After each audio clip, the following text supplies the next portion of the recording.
Alors que faire hein, quand vous êtes né avec un corps fluet et juvénile jusqu'à la maturité, une timidité incroyable, une sensibilité maladive, une propension à rougir devant les dames quand elles vous regardent intensément dans les yeux, et la larme facile. Hein? Oh ben non, mais franchement, qu'auriez-vous fait à ma place? Hein, j'aimerais vous y voir. Vouloir à tout prix s'identifier à John Wayne, quand on ressemble plutôt à... À votre avis, vous voyez une ressemblance? Non? Non. Oh, Dustin Hoffman? Woody Allen? Enfin, en plus petit et en moins bien? Ah, de quoi saper le moral de l'acteur le moins névrosé?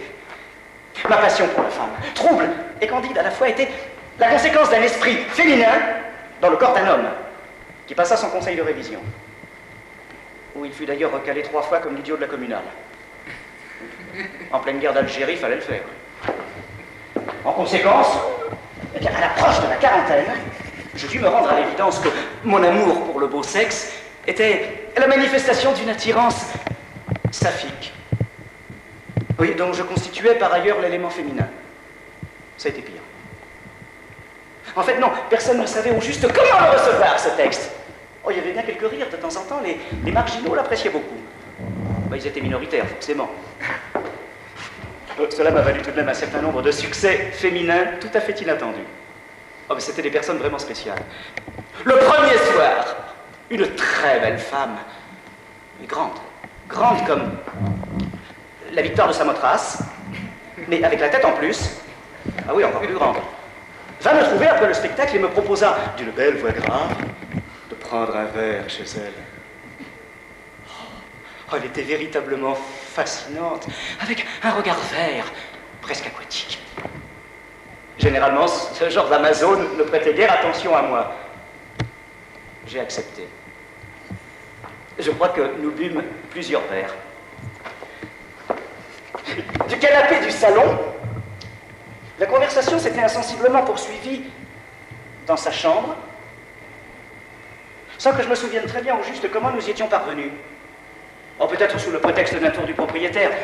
Au bout d'un moment, je me souviens encore lui avoir déclaré « Écoutez, je dois rentrer. Je voudrais surtout pas vous importuner. »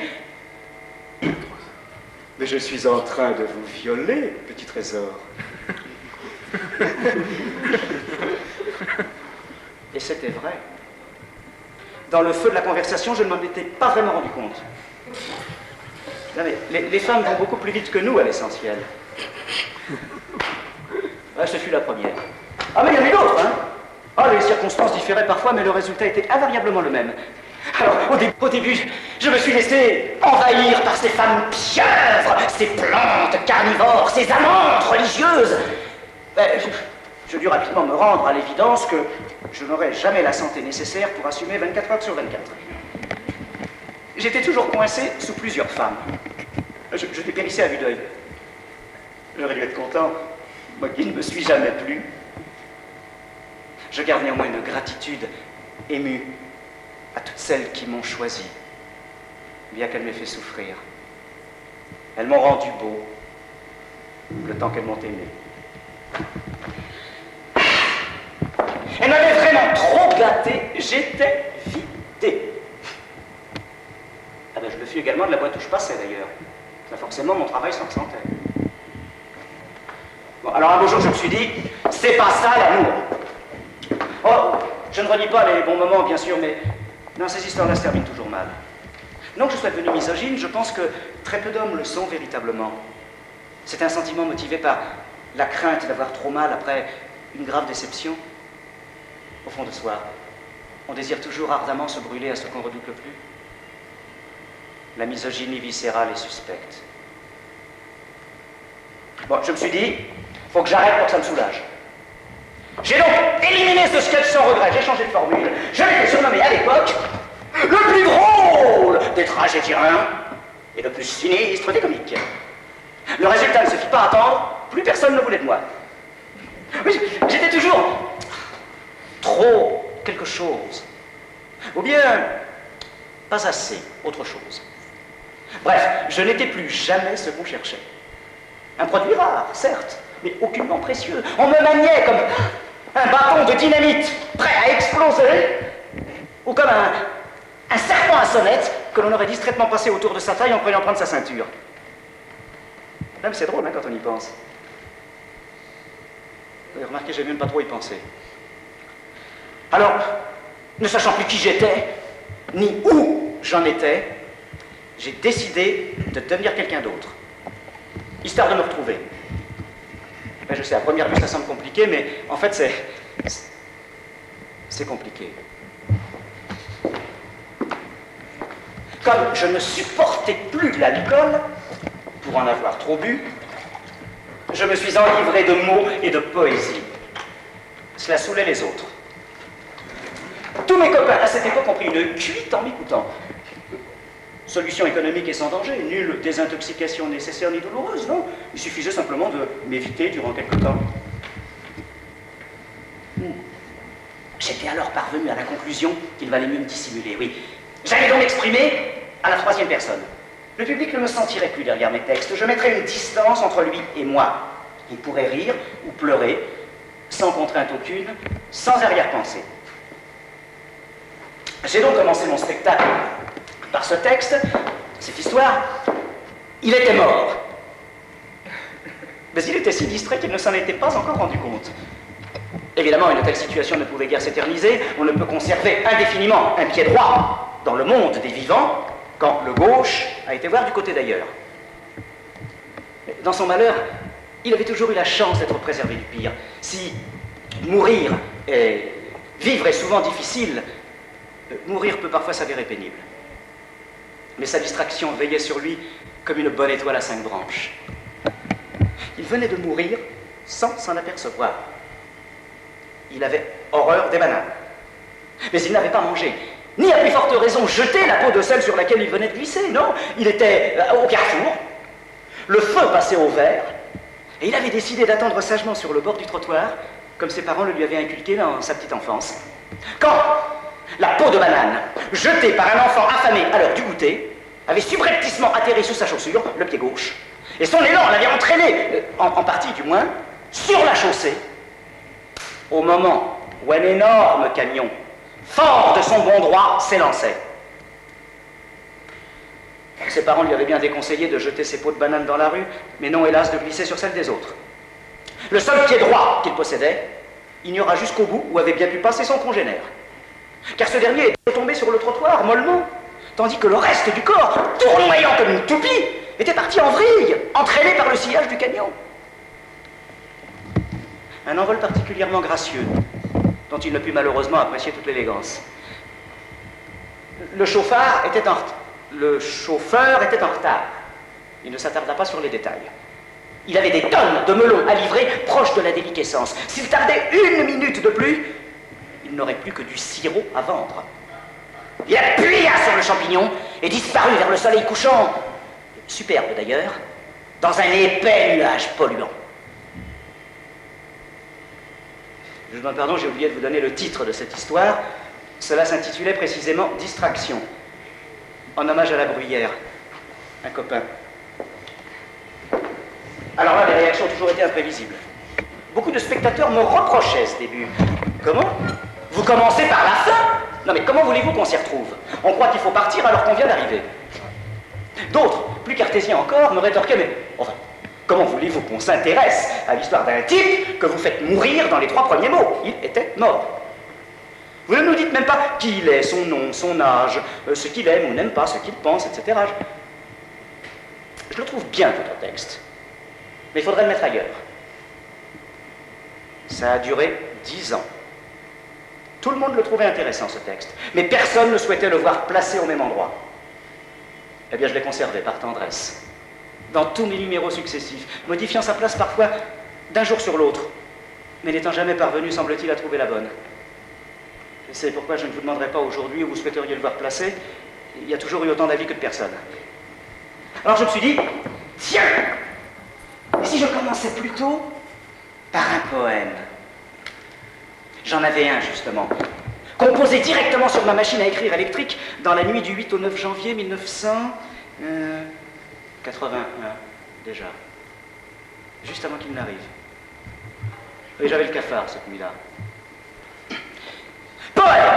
automatique et néanmoins moral, conçu directement à la machine électrique par un auteur hystérique et nonobstant prophétique. C'est le titre.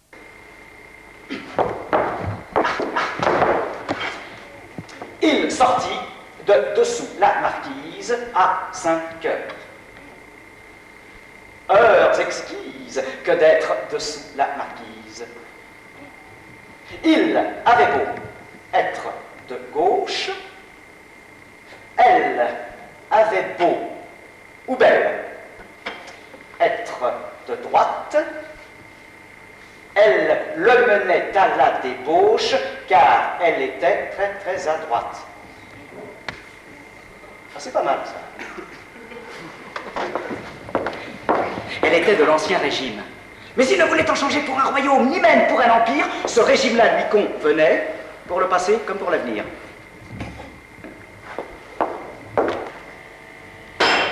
Avec un E, pour rimer avec empire. Elle avait bien de qui tenir, et elle savait le retenir. Il ne pouvait s'en abstenir, elle ne savait se contenir. Tout cela devait mal finir.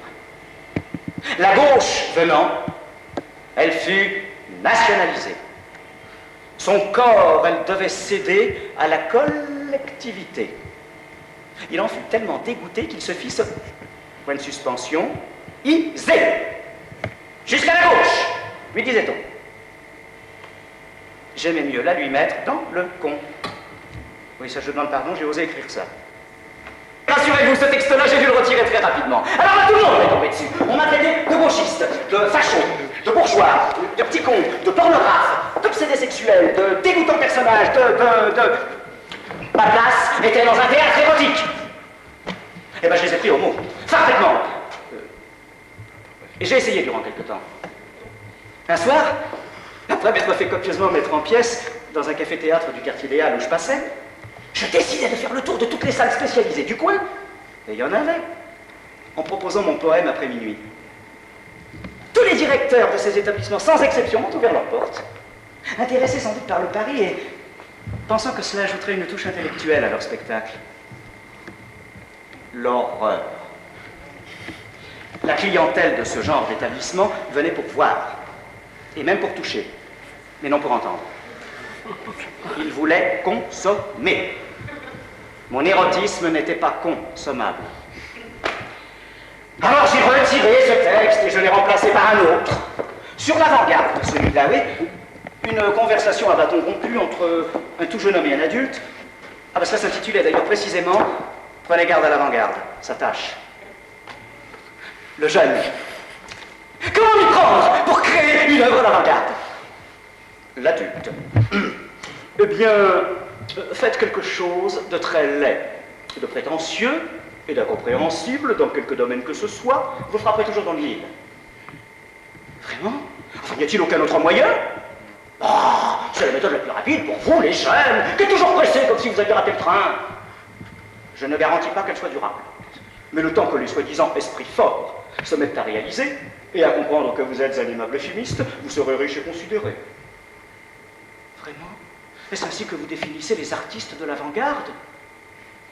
Ben non, pas tous, non. Non, les meilleurs sont des kamikazes, oui, sacrifiés à l'avance. Oui, Artaud, etc. Bon. Non, ils balisent le terrain pour les temps à venir et se font écraser par tous ceux qui les suivent. D'ailleurs, le propre de l'avant-garde est de passer de mode rapidement, mon jeune ami. Si vous avez du talent, vous devenez un classique. Vraiment? Alors citez-moi un exemple. Eh bien, disons Ionesco.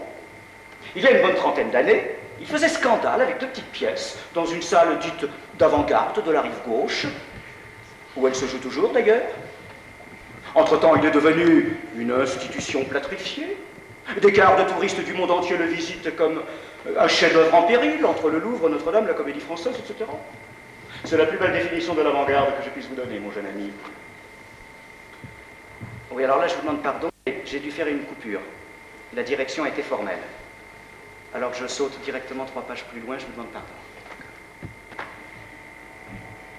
En hommage à l'humoriste Pierre Dac, j'avais également imaginé un petit dialogue en forme de tringle.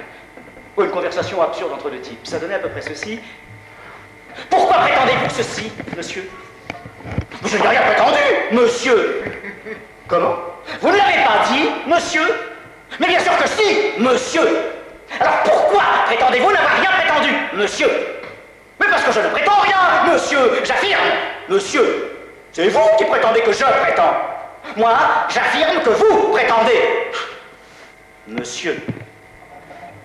Ça, c'est curieux, ce monsieur-là, il ne vient jamais. Eh bien, des premiers soirs encore, un coupeur de cheveux en 4, excédé, se lève de sa place dans la salle et m'apostrophe en ces termes: devance à moi, monsieur, ce texte ne vaut rien. Oh non, ça c'était trop beau. Enfin, je pouvais pas laisser passer ça. Où est-ce qu'il se cache, celui-là? Hein? Ça ne me fait ni chaud, ni froid. Ouais, c'est assez intello, mais il a compris tout de même. Ah, ça l'a mis en rage. Il m'a répondu, et c'est devenu un dialogue, forcément. Les autres spectateurs ne se sentaient plus du tout concernés. Ils sont partis discrètement sur la pointe des pieds pendant qu'on était occupés à nous dire Dieu sait quoi, plein de tact, hein, de le reconnaître. On s'avait été absolument pas rendu compte, le bonhomme et moi, occupés à nous engueuler copieusement. Ça aurait pu durer encore longtemps, quand le patron est intervenu pour nous dire c'est l'heure du spectacle suivant. Eh oui, nous avions largement débordé sur l'horaire. Et les artistes, qui attendaient sagement en coulisses que l'on veuille bien dégager la salle et la scène, étaient furieux. Le patron nous dit « Ah mais vous pouvez continuer à vous injurier dehors, c'est le cœur vous en dit, hein, mais pas dans ma porte !» À cause des voisins, la préfecture.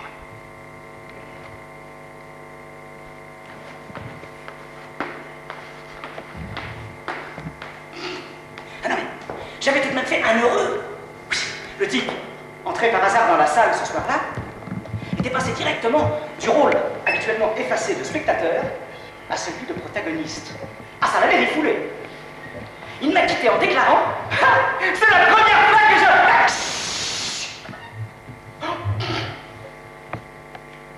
C'est la première fois que je venais au café-théâtre. C'est chouette, hein? Je viendrai. J'ai jamais revu. J'ai poursuivi mon spectacle le lendemain avec les mêmes textes. J'aurais voulu me suicider, que je n'aurais pas mieux réussi. Les balles sifflaient de partout. Les critiques furent acérées comme des barbelés tout neufs. Certains esprits forts s'étant, semble-t-il, reconnus dans mes descriptions. Le plus terrible, c'est que vous devez rester vivant, comme après un suicide raté. Vous avez l'air fin après.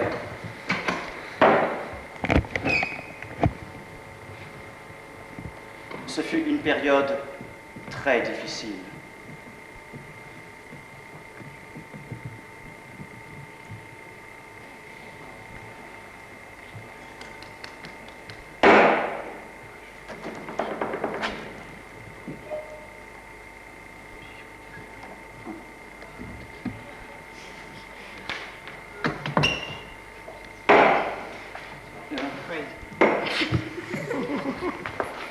Oh, je me retrouve un peu dans la situation du somnambule qui se réveille brusquement en équilibre instable sur un fil tendu entre deux montagnes. L'Everest et le Popocatépetl.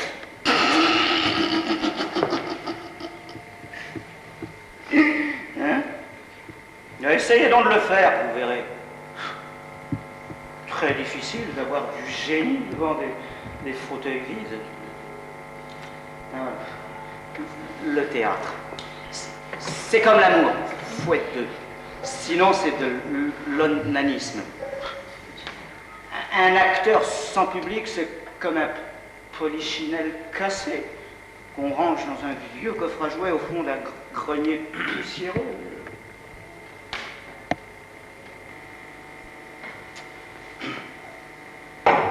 Je me suis involontairement marginalisé pendant des années.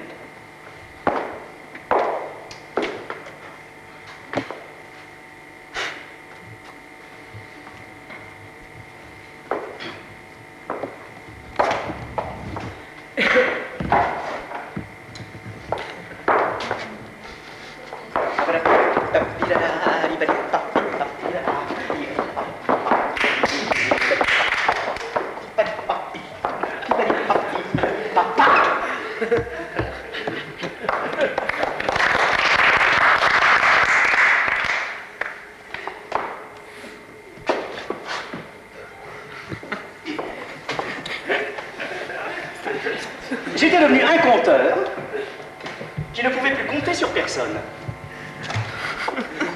La postérité a enregistré les bataillons de marginaux célèbres. J'étais leur soldat inconnu. Celui dont on n'écrirait jamais l'histoire, même en minuscule. Tiens, celui de l'Arc de Triomphe a connu la renommée mondiale. Quoi de posthume? On se recueille sur sa dépouille en toute occasion, on perpétue son souvenir à jamais. Oui, oh, d'ailleurs, la place est prise. Et les loyers sont hors de prix dans le quartier, même au sous-sol. J'ai donc voulu parler de mon suicide professionnel en parabole. Je suis revenu au style narratif pour ce conte intitulé Le héros et l'infini. Il était une fois une période où tout se liguait contre moi. Les dieux, les éléments déchaînés, l'administration, tous les services publics en général, les hôpitaux, la sécurité sociale, l'EDF, etc.